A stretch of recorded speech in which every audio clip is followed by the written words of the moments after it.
Tyrannus's victory on Karakis and the capitulation of the conscript ranks did not mean he had conquered and healed the world of Karakis, let alone the Annorum. To the contrary, his early position was desperate at best. At the beginning of his rule, Karakis was 20 years into a global war of attrition, with a population numbering just under 2 billion souls, divided by massive inequities, and having suffered decades of brutal attritional warfare. Dethroning the corpse of the Annorum Passacaglia was only the beginning. 3 campaigns established the Annorum Tyrannus. First was a campaign of propaganda. The people of what had been the Annorum Passacaglia needed to know that the Anno Passacaglia had been dethroned and that a new Anno ruled a new Annorum.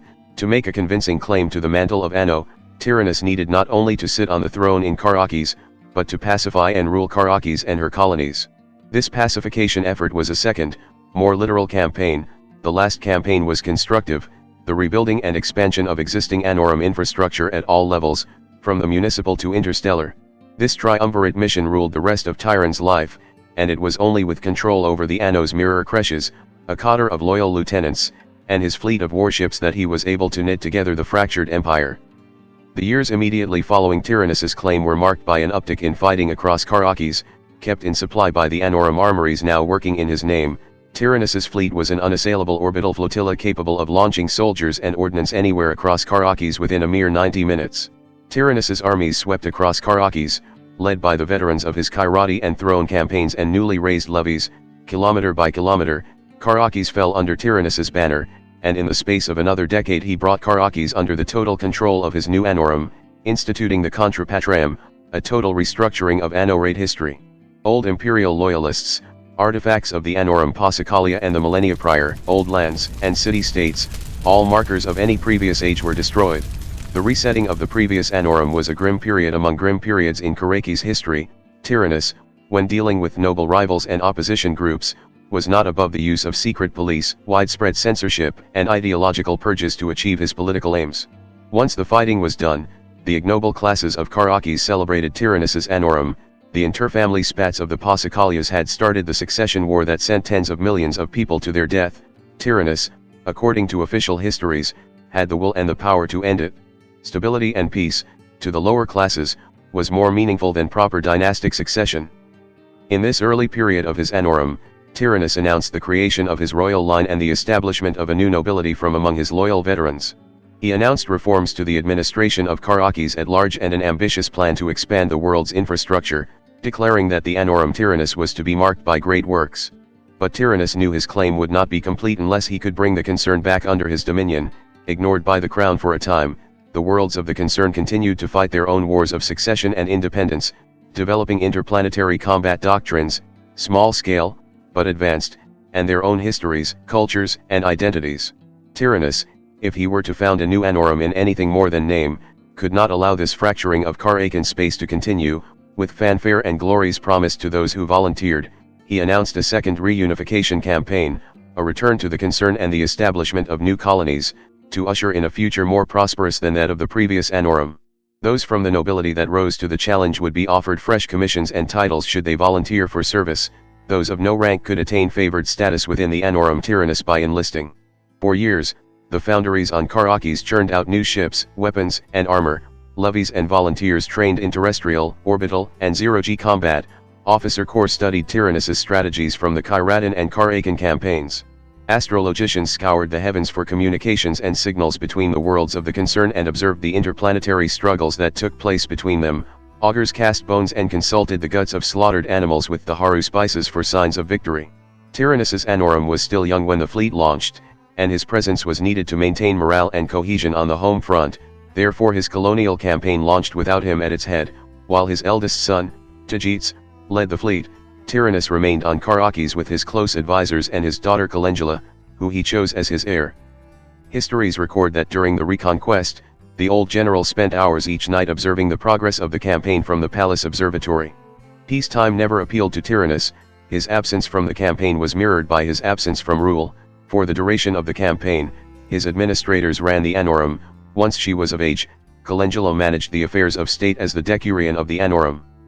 Tyrannus's colonial unification campaign was not solely martial. Ahead of his great fleet, he dispatched emissaries aboard light quick ships. They carried messages of peace, as well as tributes of gold and technology from the Annorum Tyrannus. These emissaries successfully convinced some of the worlds to pledge themselves to the Annorum, Ispasalar, Tilimsan, and Begum. Though remained silent, Arudyi, Umara, and Iolete, led by Tyrannus's old rival, Kairadin, resisted. They were subject to the full strength of Tajid's fleets and armies, and fell in time. The reconquest of the concern lasted for decades, and by its end Tyrannus was on his deathbed.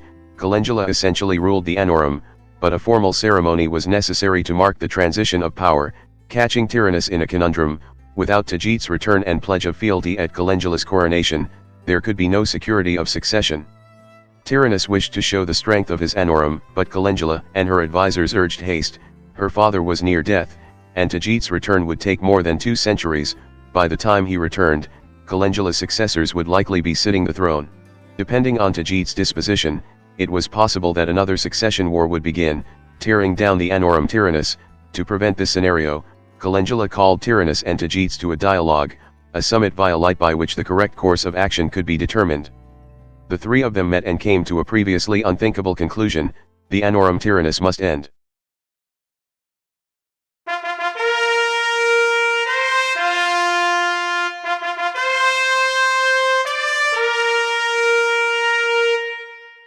For immediate release across the Annorum, to be broadcast on all platforms, to be translated to all languages.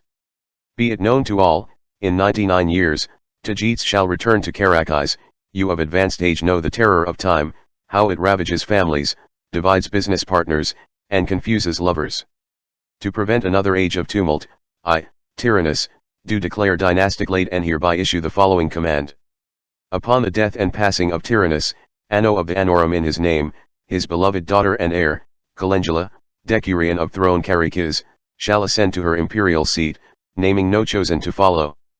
She will rule from throne karakis, with a glad and golden sunset ever at her right hand. Tajid's, hagiograph of the Annorum, in transit, shall retain his title, subjects, and land, though make no claim over the rights and rules of the empire. He will not be your emperor, though his presence in Annorum space shall bring a warm glow to all our hearts. Upon the passing of my fair daughter Calendula, my Annorum shall end. Upon the passing of my fair daughter Calendula, my Annorum shall end. Upon the passing of my fair daughter Calendula, my Annorum shall end. My Annorum shall abdicate throne karakis, in its place will sit a council of my most honored advisors. They shall serve for 20 years, and in that time they will establish the correct and just procedures by which each world may elect a representative to serve a term of another 20 years on this council. Abdication of this duty is an abrogation of their right to rule, and all who see them should spit, curse, and strike them with my blessing. Mine shall be the final Annorum. You, my people, deserve more than a crown to rule you. You shall rule yourselves. Anno Tyrannus, the sole and final. The dynastic clade, the orderly transfer of power from the imperial monarchy of the Annorum Tyrannus to a new federation of noble states. Tyrannus would rule for the rest of his natural life. Calendula would ascend the throne and name no heirs, managing the transition as a single, stable leader. Tajid's, upon his return, would make no attempt to rule. His claim would be an honorary title, a chosen name and an estate from which he would manage the affairs of the royal family, continuing the Annorum in a ceremonial capacity. The decision to adopt the dynastic clade was prompted by Tyrannus's experience of the bloody end of the Annorum Possicalia. It was a plan without precedent, an attempt to guarantee a peaceful transformation from monarchy to noble federation. The plan, imagined by Calendula and her advisors, and accepted by Tyrannus and Tajid's, was to establish a ruling council chosen from the nobility. By the nobility, each world would be represented, and together they would decide the fate of all peoples. The old family names would be done away with and new ones would be chosen. Each noble line and their world would be a single spoke of a wheel, the hub of which was karakis. Without the hub, all would fail, and without the spokes, the hub would fail. The proposal sent shockwaves through the nobility and ignobility both. The missive announcing the dynastic clade was broadcast to all worlds and ships in transit, printed and pasted to the walls of every city, cried out in town squares, and distributed to the public wherever they were. Tyrannus, who had ruled for nearly 2 centuries, was affixed firmly in the mind of the Karakan people as a great unifying figure. For him to promise not continuity of rule, but another fracturing, even one orderly as his dynastic clade, stoked great fear of another ambitious Anno in waiting. Despite these fears, however, the dynastic clade would prove peaceful. Tyrannus abdicated before his death, crowning his daughter Calendula in a multi-day public ceremony on Karakis. He threw the doors of the Annorum's palace complex open wide, allowing the common ranks of people inside the walled royal city for the first time. For those who couldn't make the journey to the coronation, Tyrannus ordered public ferries to be dispatched, and issued any who requested it a voucher that would allow them, or their descendants, should they not survive the journey, entrance for one day into the royal city. Karakis had not experienced a coronation since the Passacaglia the 52nd, and the world burst with celebration. This coronation marked the beginning of a new era. Calendula promised before the world that hers would be a rule of peace, a project of unmaking the old ways in favor of the new. Change, she is recorded as saying, is a promise made to our children, and an honor to our ancestors. Our people survived the death of a world, we now usher in the birth of a new one. As Calendula managed the affairs of Karakis, the pilgrimages, and the daily duties of giving speeches, remarks, and reassurances to the never-ending stream of petitioners to the fading throne, her advisors worked to construct an electoral system that could function in rough synchronicity across the concern. Their first step was to define an electoral class free of the old ties of nobility and rank. This they did by stripping the great houses and noble families of their old ranks and titles, then granting them new ones, determined by the world upon which they made their home and the capacity and industry in which they had historically served the throne. Thus, Kairadin, where the great minds had fueled the crown's ambitions for thousands of years, became the House of Stone. Umara, where aqua farming had fed the empire, became the House of Water, and so on. While their specific interests and philosophies have changed since their initial establishment, the nameless houses still exist, now simply called the major houses. The House of Order, with Karakis as its capital. The House of Remembrance, with the Munarugi as its capital. The House of Glass, with Ispasalar as its capital. The House of Sand, with Tilimsan as its capital. The House of Smoke, with the Moon Iolete as its capital. The House of Stone, with Kairadin as its capital. The House of Water, with Umara as its capital. The House of Moments, with Begum as its capital. And the House of Dust, with Bo as its capital. The dynastic clade's transitional project progressed with surprising ease, as the worlds agreed to participate one by one during the years between Calendula's coronation and Tajit's return. Years of animosity against the crown, whole bloody histories of resistance and capitulation, of secret police and peasant levies, it all began to slip away, as the populations of the colonies realized that their voices would be made equal in the halls of Karakis, if only they agreed to the terms of the dynastic clade. They would no longer be independent, but they would have power in the form of their representative. The worlds, one by one, consented to participate in the new federation, the new houses were established, peace was at hand.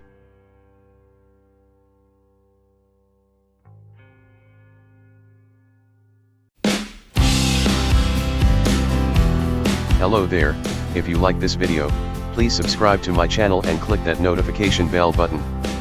If you really want to support my channel, you could visit my Patreon page, or buy me some coffee, links in the description. Anyway, have a nice day.